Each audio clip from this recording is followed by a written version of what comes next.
everyone.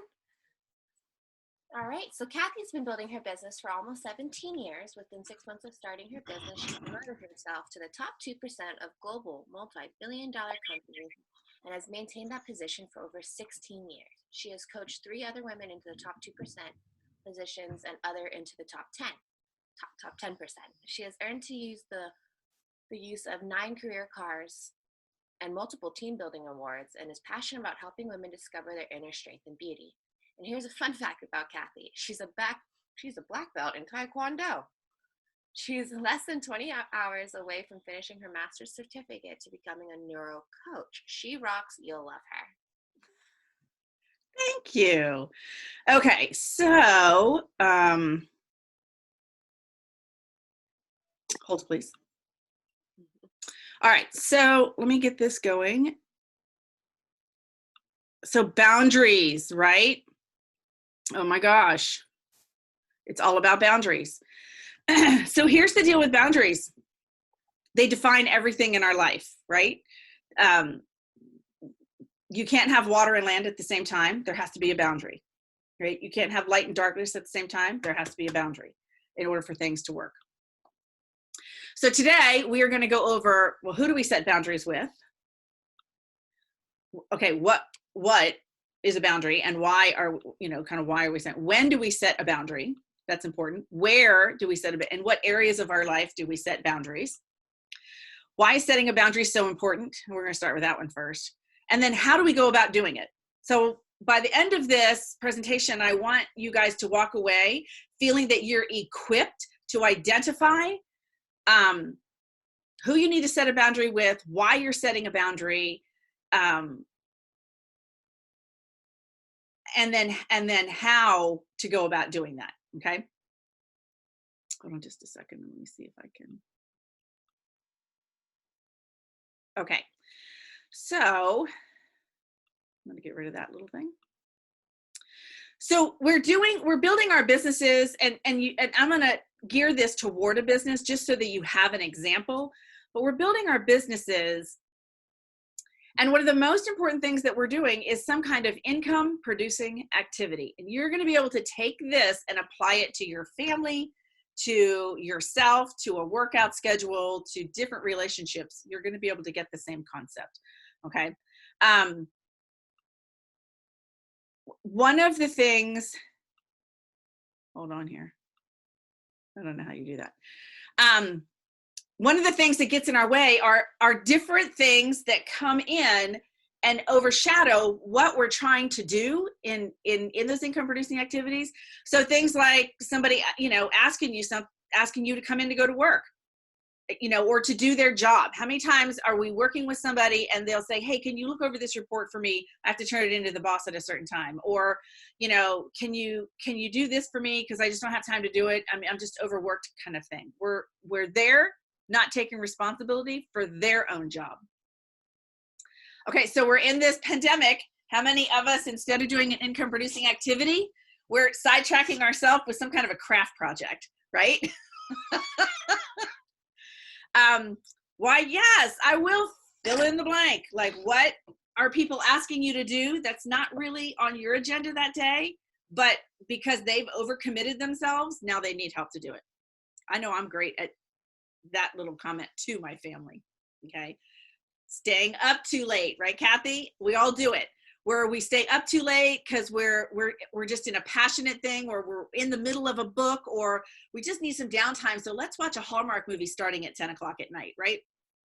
But what that does is that sets us up where we're not our best for the next day for us to really get our income producing activities done. Okay. Why? Yes, I'll come into work on a day that is my day off because the manager couldn't quite seem to get his act together in making sure that the store was covered, right? Watch TV. Nothing wrong with watching TV, but if that's not what we're supposed to be doing right then, that's a boundary that needs to be set, okay? Call a sick friend. Again, nothing wrong with calling a sick friend, but when are we doing it? Are we setting the boundaries? It's not what we're doing, it's when we're doing it, okay? Clean my desk off. Right? It's called creative avoidance. It's also called self-sabotage. Of course, I'll bake a cake for the bake sale tomorrow. And it's, by the way, 9:30 at night, right? Again, setting a boundary. Laundry. There's always laundry to be done. I don't care how many people you have living in your house. There's always laundry to be done, right? Not planning your year, your month, your week, your day. A lack of planning is setting you up for not being successful.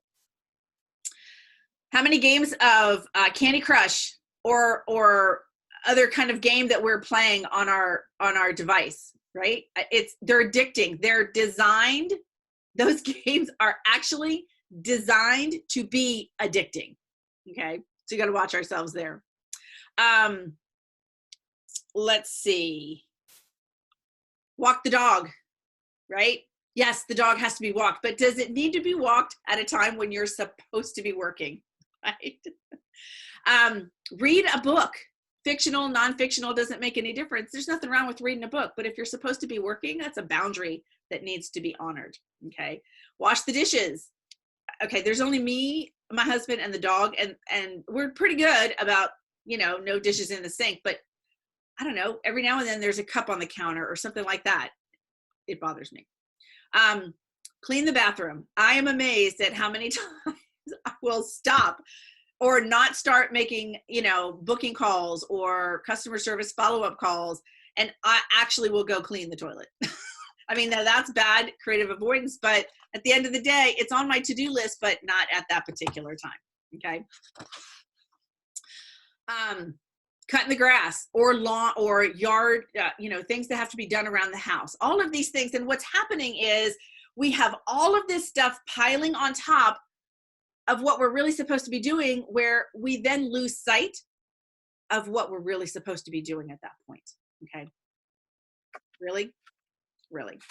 So a lack of boundaries is what is preventing us from reaching our goals and our full potential. So let's just take a deeper look at what that looks like. First off, why? Why do we even have to set a boundary? I chose this picture. One, it reminded me of 81. Has anybody, show of hands, anybody been on that lovely highway? Beautiful scenery. Please don't look at it because the semis will probably run you over.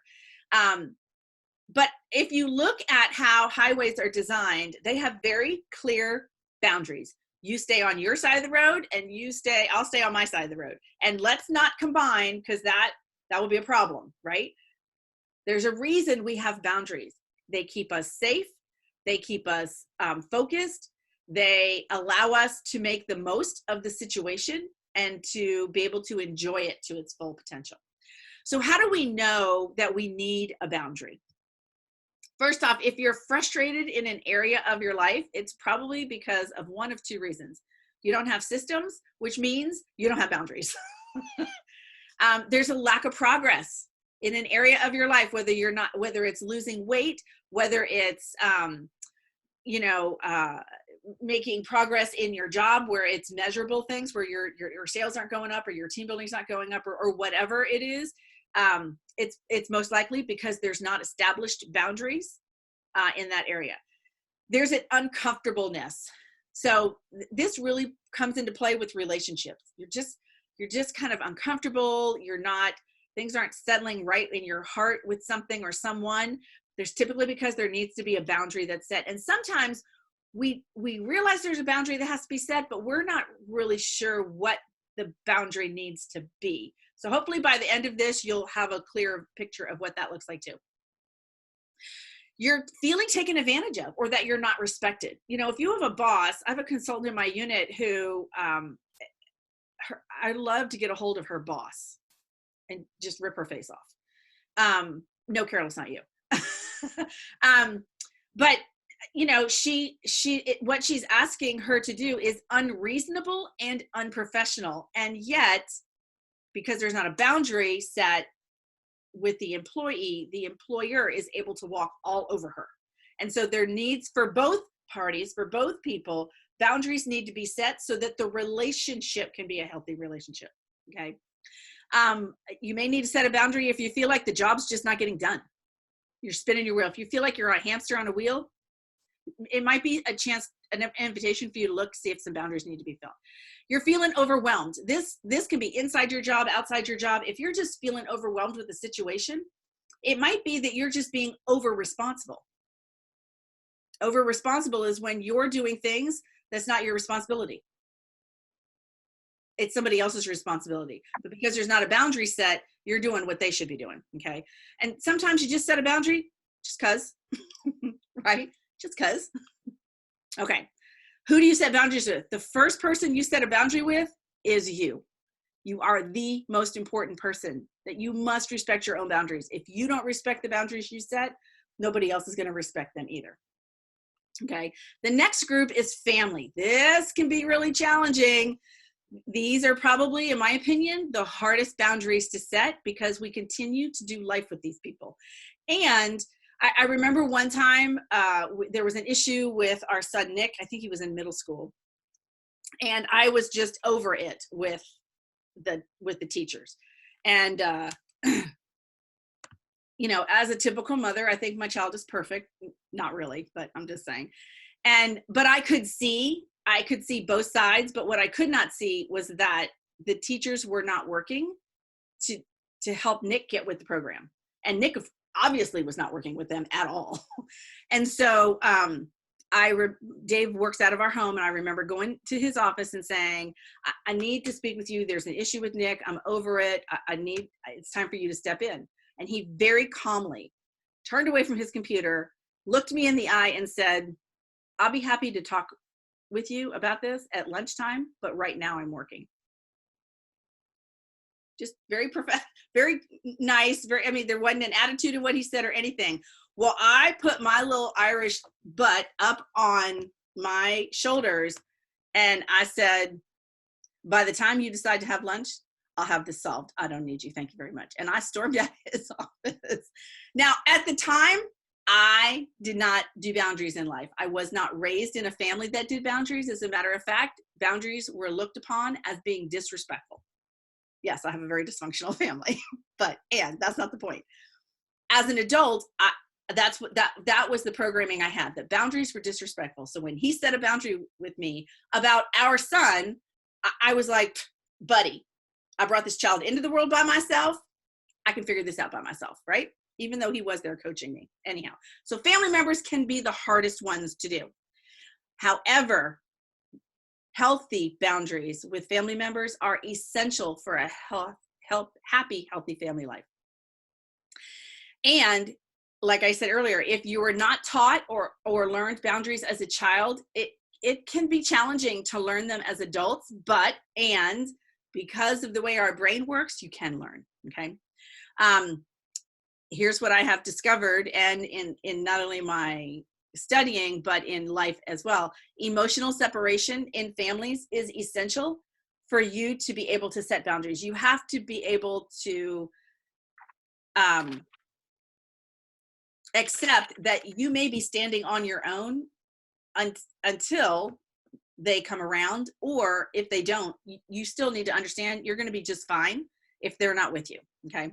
Not meaning that they're not in your life, just if they're not with you on this particular subject. The next group is friends, right? So we've got different layers of friends. We've got, okay, I know their first name, but I have no idea what their last name is. Then we've got acquaintances, and then we've got friends, and then we have our inner circle friends, right? And so when you set boundaries with friends and it's done out of love, it's so much easier to do. And we're going to talk about how we set boundaries a little bit later in this, but just know that when you set boundaries with friends and it's done in a loving, respectful way, typically there's not an issue, okay? If there's an issue, they may or may not walk out of your life or not move forward with you. And that may or may not be a bad thing, right? Because if you're in a relationship with a friend and they're not honoring your boundary, that's called disrespect. And if they're disrespecting you, I got to ask the hard question, are they really your friend? Okay. Now, sometimes they are, and they go back to, the third line in the family thing. Sometimes they just were not brought up with boundaries. And so it's a learning curve. Okay. The next group is your work environment, coworkers, your boss, your employer. Setting boundaries here is vital to you not being burned out, okay? Most employers will actually respect you when you set boundaries in a professional way. They may not always like it, but they will respect you for it, okay? And at the end of the day, if they're not going to honor your boundaries, what's going to end up happening is burnout on you, and it now becomes an unhealthy place for you to work. And so it might be a flag. It might be a clue that maybe we need to be making a different decision. And then the last one, this is kind of a pet peeve, no, all pun intended. You got to set boundaries with your pets. Pets are happier when they have boundaries, and the owners are happier too. Okay. There's nothing worse than a dog. Like I have a 75-pound black lab. Okay. She will yank me all over the road map if I don't set boundaries with her. And that comes in the form of training. She knows not to pull on the leash. When she pulls on the leash, when she was learning this, it was not healthy for her. And I was not happy. I was not enjoying the walks. But working with her, I'm now able to take her into the field next to my house, off leash, play ball with her. There's other people in the field. There's other dogs in the field. And when I tell her no, she comes back to me. Well, what that means is I have no idea if those people are dog friendly or not. I have a large black dog, period. That's a scary entity in and of itself. That's one of the reasons why I have her. Okay. So let's look at I have to move this down because I literally cannot see the top part of this. At what? So boundaries are limits you set for yourself that determine what you will or won't participate in. I thought this was a really great, clear, concise definition of what a healthy boundary is. And so then you have to take a look at, well, what areas in your life do you want or need boundaries? Which is why I started with the question to get you thinking is, well, why are boundaries so important? And do I even need them? Okay. Carla sounds like the only one. She's like, I'm out of here, checking out. I got this. Anytime we're doing anything or not doing anything in life, there's always a payoff. There's always a payoff. Okay. And so I got to ask you, this is a great exercise to do. And I do this with consultants often when they know what to do, but they're not moving forward and doing it. And so I got to say, okay, what's the payoff of you not doing what you know to do to reach the goal that you want to reach? Okay. And some of the payoffs could be, I get to play the victim, right? I get to play the victim. There's this martyrdom feeling that just sometimes feels good to some people. Okay. It feeds my ego. If I'm helping everybody else, and I'm needed, that feeds my ego, right? It makes me feel needed. Okay. It hides my fear of success. That's called creative avoidance, self-sabotage. When I'm so busy helping other people do stuff that they should be doing, that I'm not doing what I need to be doing, so there's not a boundary set there, then I don't have to really face the fact that what I'm really doing is creative avoidance because I'm scared to death of succeeding. And it's a real fear. When I first heard that, I was like, that is ridiculous. Who would not want to do that? But it's a real fear. Okay. Then the next thing you got to ask yourself is, okay, well, if I do set boundaries, like what's the payoff for that, right? You'll like this list. I have healthier relationships. There's a whole lot less drama in my life, a whole lot less drama in my life, right? My profits are higher. I'm working less to attain those profits. I love that combination. And I get more time to play. And because of all of this, I have more freedom and flexibility in my life. All right, so now we're going to move into the when part. And this is where strategy comes into play. And don't think that you need to figure out how to set boundaries or where in your life you need to set boundaries all on your own. Sometimes that's just a conversation that you're having with a friend or somebody that knows you. That says, I know my friend Carol Ann and I have known each other for several decades, or not several, but a few decades. And it's like looking in a mirror. She was raised in California. I was raised here in Virginia, and we met here in Virginia, but we are so much alike that it's literally like looking into a mirror. So there are times I'll call her and I'll go, okay, this is not working for me right now. What's happening? And she'll be able to so clearly see, well, this is where you're screwing up. And she does it in such a loving way, right? And vice versa for me. She'll call, we just talked yesterday, she'll call me and she'll say, okay, like what's happening here? And it's so, because we're so much alike, it's like looking into a mirror. I can totally see what's happening. It's a different viewpoint. So having somebody like that in your life is vital, okay? And then what are the steps to get you from where you are to where you want to be? If you have a vision, if you know what's not working, and then you take a second and you go, oh, if it was working perfectly, what would that look like? Because now we have a clear vision, we have a destination, we have a goal. And then look at where you are now and where you want, what you want it to look like. And then what are the steps that are in between? Sometimes you'll be able to identify those. Sometimes it's another conversation with a close friend or with a business coach, okay? How can you brainstorm to bridge that gap, right? And then who do you need help from? That's your responsibility, okay? The other thing I love to do when I'm brainstorming this is, what are the possible things that could hijack me on from getting from point A to point B? What could be an obstacle, right? So if I take the example of,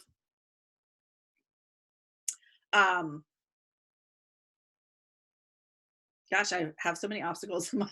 If I take an example of, okay, I want to have a better relationship with a particular customer, and we don't agree on current events happening. Okay, what could be what could be an obstacle? What could be an obstacle is a political conversation gets involved. Okay, and so we're always taught in my business, you don't talk religion, you don't talk politics, right? They're two hot topics that it's challenging, unless somebody is really emotionally mature, it's challenging for you just to say, can we just agree to disagree?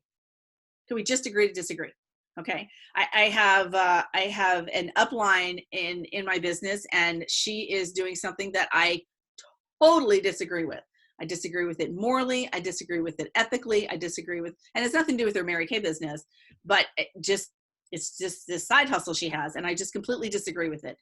But because she's a valued friend, you know, we have agreed to disagree. But before we came to that conclusion, that was a possible obstacle, is that what she's doing as a side hustle would constantly be put in my face. What are the roadblocks? Some of the roadblocks you may have is you may not know how to have that conversation. Okay. You may not, or one or both of you may not be emotionally mature enough to agree to disagree, kind of concept. Okay. And then brainstorming, what possible solutions could you come up with to resolve the possible obstacle or roadblock before it shows up? This is where being proactive instead of reactive is so, so important. Okay, and then where do you set your boundaries? This was a super easy one. I almost left it like this, but felt that it needed a little something. Wherever you feel like the life is stressful, it's not working, it's unproductive, those kind of things. Okay, where's the disjointedness? Setting boundaries with people is really all about you living your life to its fullest.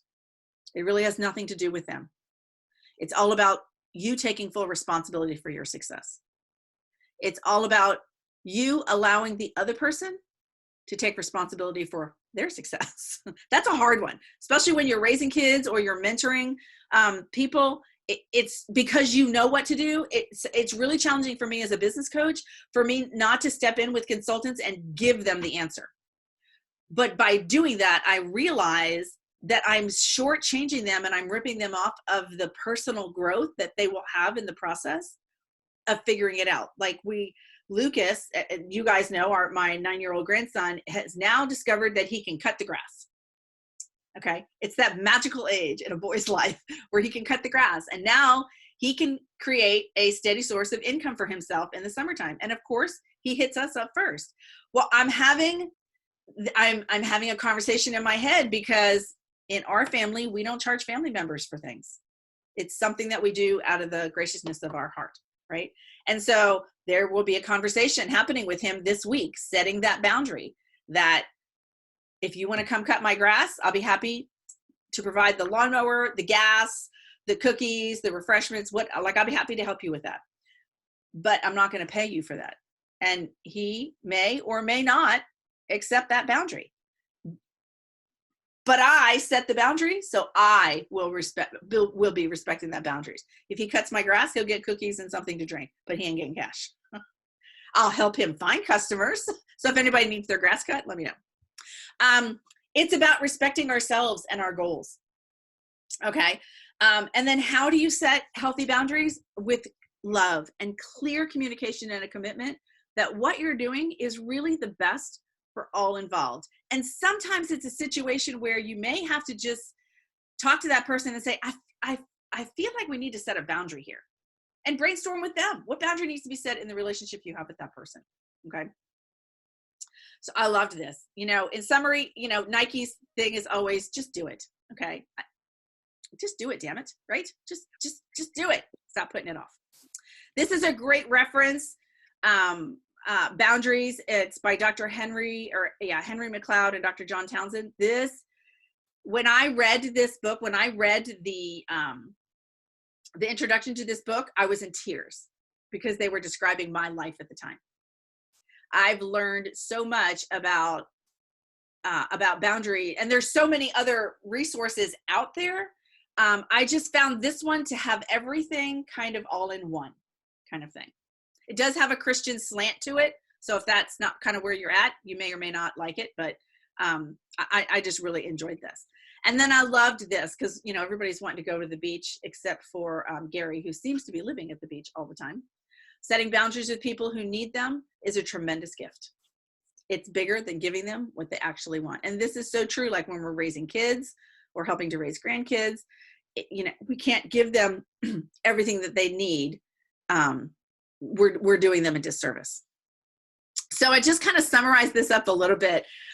Just some thoughts about boundaries. So fixing others is not my job, right?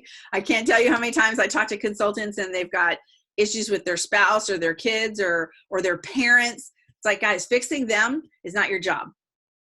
That's their job. You are only responsible for fixing you. That's it. I tell my kids this all the time, all the way through growing up, when they constantly ask and I would say no, and they would ask again and I would say no, and they'd ask, I'd finally come up with no is a complete sentence. I'm not sure what else you're wanting from me, but no is a complete sentence. That's my full answer. No. I'm responsible for me and me alone. And let me tell you, I don't know about you people, but that to me is a full-time job. Figuring out others' needs is not the best use of my time or talent or brain cells. That's their job. That's not my job.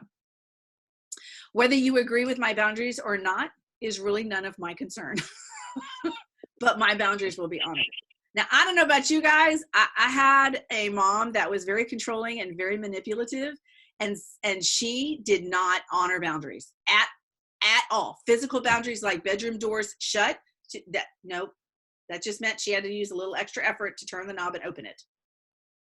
Okay. So it's challenging, and your job is to make sure that your boundaries are honored. And if they're not honored, then that's a conversation, right? I figure out what makes me happy. You figure out what makes you happy, right?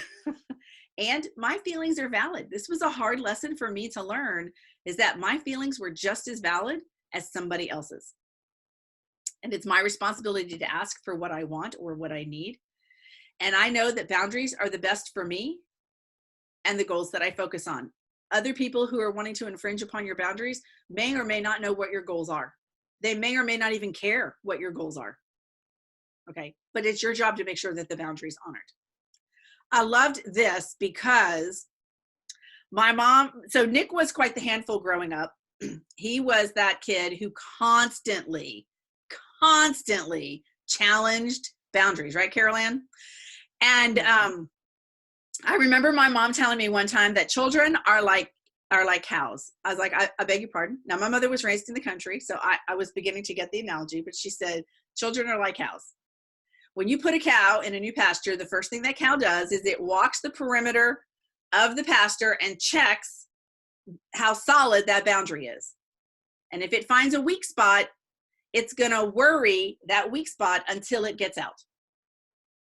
But if it finds that that boundary is solid, it's going to graze very contently within that pasture. And when I applied that theory to Nick, parenting became a whole lot easier. A whole lot easier. Okay. And then just to finish this out, I didn't set this boundary to either offend or please you. I did it to manage the priorities and goals I've set for my own life. All right, so I think we're doing pretty good. How do I? Yep. We actually have Carol Ann has a question in the chat box, Kathy. Okay, let me, in the chat box. Mm-hmm. Hold on. How do you respond to someone who says boundaries are only building walls and not improving the relationship? You continue to establish your boundary until they honor it. That's the cow checking how firm the boundary is. Especially, Carol, especially in your case. And here's the deal. Don't get rattled, because I've been on both sides of the fence, right? I've been on the side of the fence where I thought boundaries were disrespectful, and that if you set a boundary with me, you didn't love me. And I was married to a man who is very disciplined, is all about boundaries, and I was like, wait, what? But I'm your wife. There are no boundaries with me. I'm like, my mother would sign my father up for stuff and not tell him. And then he would, because he didn't know boundaries either, he would do what she told him to do. I'm like, oh my gosh, people, this is not how life is supposed to be lived. But when you set a boundary with someone and they don't honor it, they're testing to see how firm that boundary is. So don't be willy-nilly setting your boundaries. Really think about it, pray about it. If you need to talk to a friend about it. But if you're not feeling comfortable and you're not feeling honored and respected, a boundary needs to be set. In order for you to have a healthy, loving relationship with that person, you have to have a healthy boundary. Otherwise, you will not ever have a healthy, happy relationship with that person. So for the sake of that person, for the benefit of that person, you need to set a boundary. It's hard, but and the other thing I always tell consultants when we talk about boundaries, when somebody challenges me on my boundary, this is what I do. Interesting. And you won't talk to me that way. And then I turn around and I walk away. I'll respect them and honor them and let them know that I have heard what they've told me. And my boundary is still firm. Love you, mean it. Yeah. Okay, what are the questions? So kind of thinking on like boundaries with yourself. Are there any, I guess, I don't know, my thought is like, can boundaries almost be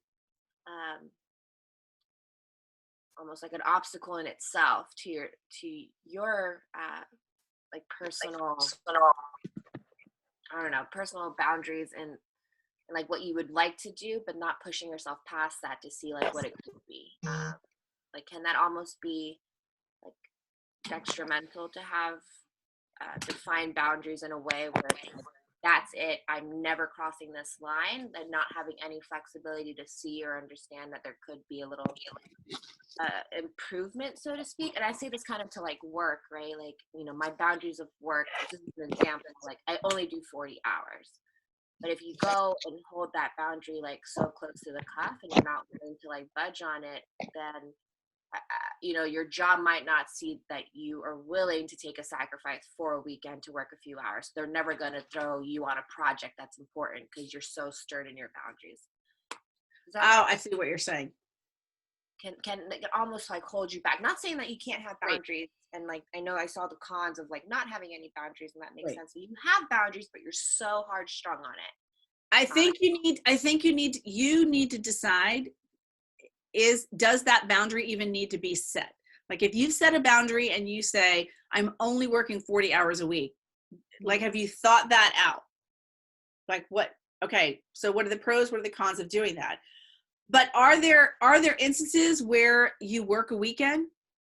Yeah, the boundary is not applicable to, like, it's not a militant, strict kind of thing. Mm-hmm. On a generic level, you're going to work 40 hours a week. But if we've got a project going on and you see the benefit of you participating in that project and it takes extra hours, the goal of achieving that project now becomes the boundary. What do I need to do to achieve that goal? Because it's not acceptable to not achieve it. Like when I'm going for a goal, when I'm finishing up a goal in my business, there are no time boundaries in my job. I tell Dave, I'm in, we're going for this goal. Like June is the last month of our seminar year. June is not normal.